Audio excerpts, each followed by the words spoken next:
50-60 வயதுக்கு பிறகு நம் வாழ்க்கை நின்று போயிருமா, இல்லை நம் வாழ்க்கையை ஃப்ரெஷ்ஷாக ஸ்டார்ட் பண்ணுறதுக்கு ரெண்டாவது வாய்ப்பு கிடைக்குமா?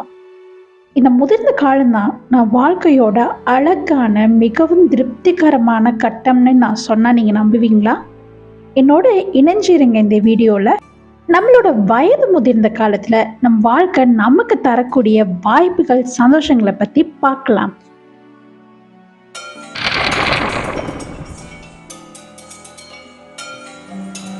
பொதுவாகவே இந்திய மக்களோட எண்ணங்கள் அவங்களோட குடும்பத்தை பற்றி தான் இருக்கும்.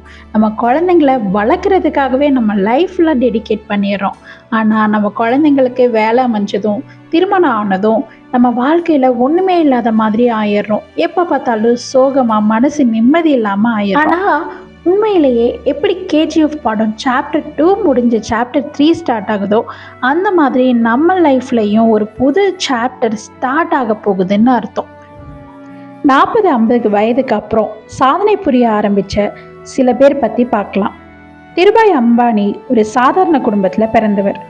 தன்னோட 40 வயதுக்கு அப்புறம்தான் ரிலையன்ஸ் ஆரம்பித்து அதில் வெற்றியும் அடைஞ்சிருக்காரு.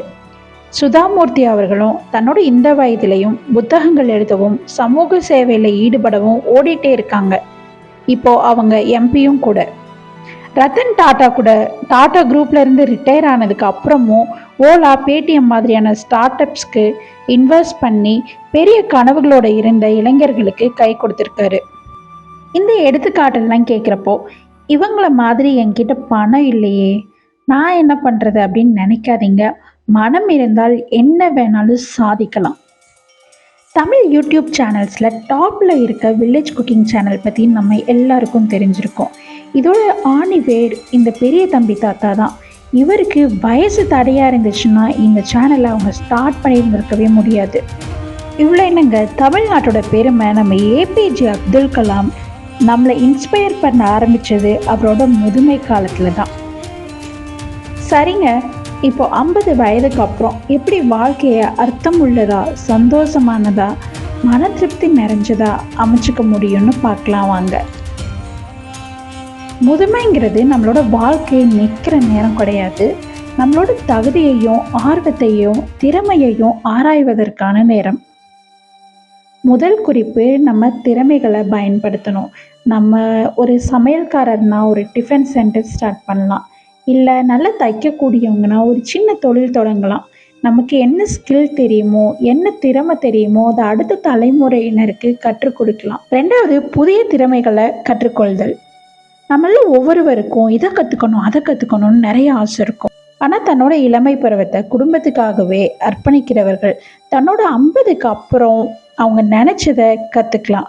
கல்விக்கு வயது என்றைக்குமே தடை கிடையாது. ஒரு லாங்குவேஜ் ஆகட்டும், தொழில் ஆகட்டும், கம்ப்யூட்டர் எப்படி யூஸ் பண்ணணுங்கிறது ஆகட்டும், நீங்கள் என்ன ஆசைப்பட்டீங்களோ அது எல்லாமே கற்றுக்கலாம். இதை கற்றுட்டு நான் என்ன பண்ண போகிறேன்னு கேட்காதீங்க. உங்களுக்கு பிடிச்சதை செஞ்சு பாருங்க. அதுக்கப்புறம் உங்கள் வாழ்க்கையோட அர்த்தம் புரியும் உங்களுக்கு. அடுத்து, சொசைட்டியோட இணைஞ்சிருக்கிறது. முதுமையில் தனிமைங்கிறது ரொம்பவே கஷ்டமானது. உங்களை உங்கள் சுற்றுச்சூழலில் இருக்க மற்ற மனிதர்களோட இணைச்சிக்கோங்க. பெரியவங்களை சந்திச்சு பேசுங்க. இப்போது சீனியர் சிட்டிசன் கிளப்ஸ் எல்லாம் நிறைய வந்துருச்சு. அதில் ஜாயின் பண்ணி எப்போதும் உங்களை சுறுசுறுப்பாக சந்தோஷமாக அதற்கான வாய்ப்பு இல்லாதவர்கள் தன்னோட குடும்பத்தோடையும் சுற்றுச்சூழலில் இருக்க மற்றவங்க கூடயும் சந்தோஷமாக இருங்க. 4வது விஷயம், உடல் நலத்தில் கவனம் செலுத்துறது. தினமும் காலையில் எழுந்திரிச்சு வாக்கிங் போங்க. யோகா முகாம்களில் முடிஞ்சால் ஜாயின் பண்ணுங்க. புத்தகங்கள் வாசிக்கிறது மூலமாகவும் ஆன்மீக சொற்பொழிவுகளை கேட்கறது மூலமாகவும் மன அழுத்தத்தை கம்மி பண்ணுங்க. சமூக சேவையில் ஈடுபடுங்க. உங்கள் நேரத்தை குழந்தைங்களோட செலவு பண்ணலாம். உங்களுக்கு ட்ராவல் பண்ணுறது பிடிக்கும்னா ட்ராவல் பண்ணுங்க. இவ்வளோதாங்க. உங்கள் வாழ்க்கை அழகாகிறதுக்கு இதெல்லாம் ஃபாலோ பண்ணிங்கன்னா போதும். நம்ம வீட்டில் இருக்க மற்றவர்கள் நமக்கு வயசு ஆயிடுச்சுங்கிறத சொல்லி காமிச்சிட்டே இருப்பாங்க. அவங்க நமக்கு வயசாகலைங்கிறத அக்செப்ட் பண்ணுறதுக்கு முன்னாடி நமக்கு வயசு ஆகலைங்கிறத நம்ம மனப்பூர்வமாக அக்செப்ட் பண்ணிக்கணும். நம்மளோட வாழ்க்கை ஒரு வரம். நம்மளோட வயது, நம்மளோட சிச்சுவேஷன், நம்மளோட சொத்துங்கிறது முக்கியம் இல்லை. நம்மளோட முயற்சிகள் மட்டுமே முக்கியம். 50 வயதுக்கு பின்னாடி வாழ்க்கை நிற்க போகிறதில்ல, அங்கே தான் துவங்க போகுது.